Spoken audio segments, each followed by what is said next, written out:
Hello નમસ્કાર વિદ્યાર્થી મિત્રો દરેકનું હાર્દિક સ્વાગત છે।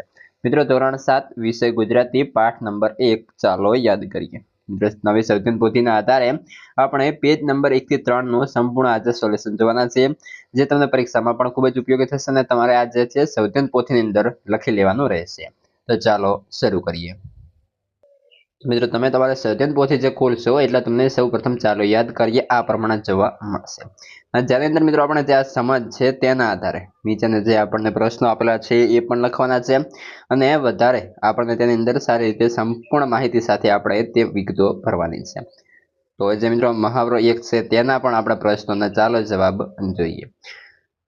મિત્રો જોઈએ મહાવરો 1 અને પ્રશ્ન 1, જેની અંદર તમારે સાંસ્કૃતિક કાર્યક્રમમાં ડોક્ટરનું પાત્ર ભજવવાનું છે। તેના સંવાદો કેવા હશે તે તમારે નોટબુકમાં લખવાના છે। તો જોઈએ મિત્રો નાટકનું શીર્ષક છે ડોક્ટર એક સાચો ભગવાન, જેની અંદર આપણે ડોક્ટરની અંદર એક ડોક્ટર મહેશ તો કે મુખ્ય પાત્ર રહેશે, નર્સ રીના ડોક્ટરની સહાયક, કમ્પાઉન્ડર રાજુ હાસ્યજનક પાત્ર, દર્દી 1 ગામડાનો માણસ, દર્દી 2 ઘાયલ વ્યક્તિ, દર્દી 3 ગરીબ બાળક અને તેની માતા અને ગામ લોકો। આટલા તેની અંદર પાત્રો છે। ત્યારબાદ આગળ જોઈએ તો કે પડદો ઉઘડે છે અને દવાખાનામાં પાંખો ફરતા છે, એક ડોક્ટર લખાણ વાંચી રહ્યા છે, નર્સ ફાઇલ ગોઠવી રહી છે, દર્દી આવે છે, દર્દી નંબર 1, સાહેબ બહુ તાવ આવે છે, ગળું લાગી રહે છે, ડોક્ટર મહેશ બેસો ભાઈ ચિંતા ન કરો હું તપાસું, તાપમાન માપો રીના બહેન, નર્સ તાપમાન માપે છે, નર્સ 104 અંશ ફેરનહીટ તાવ છે સાહેબ, ડોક્ટર મહેશ આવી ઋતુમાં દૂષિત પાણીથી તાવ આવે છે, આ દવા લો અને આરામ કરો। પછી ઘાયલ વ્યક્તિ દોડી આવે છે, દર્દી નંબર 2, ડોક્ટર સાહેબ રસ્તા પર એક્સિડન્ટ થયો, પગ પર ભારે ઈજા થઈ છે, ડોક્ટર મહેશ તત્કાળ અંદર લાવો, રીના ફર્સ્ટ એડ કિટ લાવો, રાજુ એમ્બ્યુલન્સ બોલાવો, ફટાફટ સારવાર શરૂ થાય છે। પછી એક ગરીબ માતા પોતાના બાળક સાથે આવે છે, માતા ડોક્ટર સાહેબ મારી પાસે પૈસા નથી પણ મારું બાળક બહુ બીમાર છે, ડોક્ટર મહેશ બહેન બાળક તો આપણું ભવિષ્ય છે, પૈસા નહીં સેવા કરવાની વાત છે, હું મફતમાં સારવાર કરીશ, માતા આંખમાં આંસુ લઈને ધન્યવાદ આપે છે। અંતે બધા દર્દીઓ સારી સ્થિતિમાં ગામ લોકો સંગઠિત થાય છે, ગામ લોકો આજના સમયમાં આવા ડોક્ટર બહુ ઓછા હોય છે, તમે સાચા છો ભગવાન છો, ડોક્ટર મહેશ હું તો ફક્ત મારી ફરજ નિભાવું છું, દર્દી સાજા થાય એમાં જ મારી ખુશી છે। અંતિમ સંવાદ ડોક્ટર મહેશ ડોક્ટર બનવું એ કોઈ વ્યવસાય નહીં, એ તો એક સેવાનો યજ્ઞ છે, જ્યાં માનવતા સૌથી મોટો ધર્મ છે, પડદો બંધ થાય છે। મિત્રો પ્રશ્ન નંબર 2 છે, તમને મેળો ગમે છે, શા માટે એના વિશે લખો। જોઈએ હા મને મેળો ગમે છે કારણ કે મેળામાં ખૂબ આનંદ ઉત્સાહ અને જીવંત વાતાવરણ હોય છે। મેળામાં લોકો પરિવાર સાથે જાય છે, રંગબેરંગી દુકાનો, રમતો, ઝૂલા, ખાવા પીવાનું અને એક પ્રકારનું સારું જીવન સર્જ રહેતું હોય છે। પણ એના ઉપરાંત મેળો લોક સંસ્કૃતિનો જ તો પણ હોય છે, લોક સંસ્કૃત, લોકનૃત્યો, લોકગીતો, હસ્તકલા, લોકખેલ અને એક પ્રકારની લોકજ્ઞાનની માહિતી મળે છે। મેળો આનંદનું પ્રતીક તો કે મેળો એ લોકોના મિલનનો પ્રસંગ છે, મેળામાં વિવિધ રમતો, જાદુગરનો શો, જુદા જુદા વાણિજ્ય, હસ્તકલાના સ્ટોલ અને વિવિધ સ્વાદિષ્ટ ખોરાક મળે છે, બાળકો ઝૂલાઓમાં મોજ કરે છે, મોટા લોકો ખરીદીમાં રમી જાય છે, મેળામાં લોક સંસ્કૃતિ ઝળહળી ઉઠે છે, લોકગીતો, લોકનૃત્યો, રંગભર્યા કપડાં અને એ લોકશિલ્પ લોકોનું ધ્યાન ખેંચે છે। મેળો માત્ર આનંદ નથી પણ એ સંસ્કૃતિ અને પરંપરાનો પણ ઉત્સવ છે, મેળો બધા માટે ખુશી, મોજ અને સંસ્કૃતિ સાથે જોડવાનો અવસર છે, એટલે મને મેળો ખૂબ ગમે છે। મિત્રો આગળ વધીએ। પ્રશ્ન 7, ગુજરાતી એકમ 1 મેળામાં આપેલા ચિત્રમાં ફુગ્ગાવાળા અને છોકરા વચ્ચે શી વાત થતી હશે એ તમારે નોટબુકમાં લખવાની રહેશે। તો ઉપર આપણે જોઈએ તેની અંદર આધારે પૂછ્યું છે કે ફુગ્ગાવાળા અને ચિત્રવાળા વચ્ચે શું આ વાતચીત થઈ તેનું આપણે જોઈએ તો ફુગ્ગાવાળો અને છોકરાની વચ્ચે સંવાદ, છોકરો બોલે છે, કાકા આ લાલ રંગનો ફૂલો કેટલાનો છે, ફુગ્ગાવાળો બેટા ફક્ત 5 રૂપિયાનો છે, છોકરો કાકા જો હું 2 ફુગ્ગા લાવું તો થોડું સસ્તું આપશો, ફુગ્ગાવાળો ઠીક છે બેટા તને 10ના બદલે 9 રૂપિયામાં 2 ફુગ્ગા આપી દઉં, છોકરો કાકા મારે એક લાલ અને એક પીળો ફુગ્ગો આપો, ફુગ્ગાવાળો આલો બેટા, ફુગ્ગા લઈને ઘરે જઈને મજા કરો અને સાવચેતીથી રાખજો. છોકરો: જરૂર કાકા, ખૂબ ખૂબ આભાર. પ્રશ્ન 2 છે, બાજુમાં આપેલા ચિત્રોના આધારે વાર્તા બનાવો. જેના આધારે મિત્રો ચિત્ર છે તેના આધારે વાર્તા જોઈએ.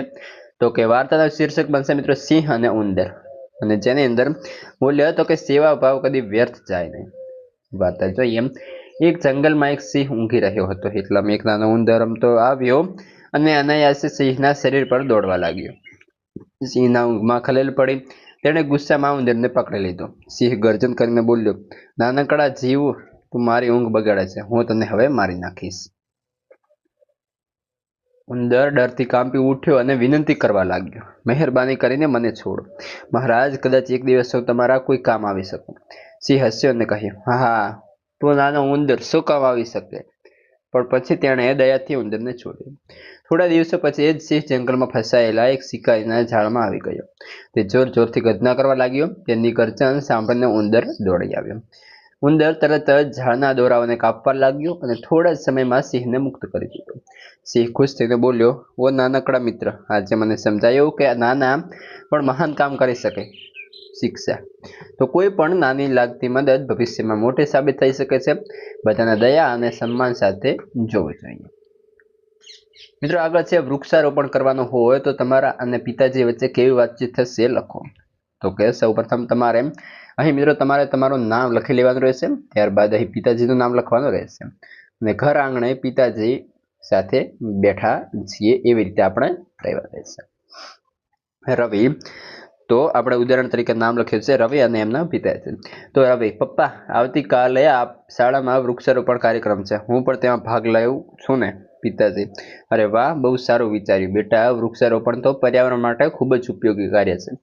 રવિ: હા પપ્પા, શિક્ષકોએ પણ સમજાવ્યું કે વૃક્ષો હવા શુદ્ધ કરે છે અને ઉર્જાનો સ્ત્રોત છે. પિતાજી: સાચું છે, આપણે પણ ઘરના આગલા આંગણે એક વાવેતર કરીએ. રવિ: હા પપ્પા, આપણે નીમનું એક છોડ વાવીએ, એને રોજ પાણી આપીશું. પિતાજી: ચાલ તો આવતીકાલે વહેલા જઈએ અને નર્સરીમાંથી નીમનું છોડ લઈ આવીશું. રવિ: અને પછી આપણે એકઠા મળીને એક વૃક્ષ વાવશું. હું મારા મિત્રો પણ બોલાવીશ. પિતાજી: ખૂબ સારું, સજાગ નાગરિક બની જ રહ્યો છે, મને તારી ઉપર ગર્વ છે.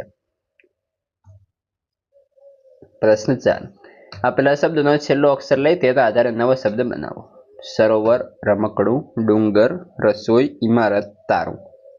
રૂપા, પરમેશ્વર, રસી, સીડી, ડિમ્પલ, લાઇટ, ટુવાલ, લોહી, હીર, રમત, તારીખ, ખમીરંત, તીર, રંગ, ગાય, યતિ, તરણેતર, રતન, નહેલ, લીંબુ, બાલવીર, રોગી, ગણપતિ અને તોરણ. ત્યારબાદ મિત્રો આગળ આપણને આપ્યો છે અધ્યયન નિષ્પત્તિ છે, જેની અંદર અહીં સમજ છે. તો આ ફકરો તમારે જે છે બુકની અંદર આપેલો છે. અહીં આપણને પૂછ્યું છે, તમને પૂછવામાં આવે કે તમારા ગામ વિશે બોલો, ત્યારે તમે સૌપ્રથમ શું ધ્યાનમાં રાખશો.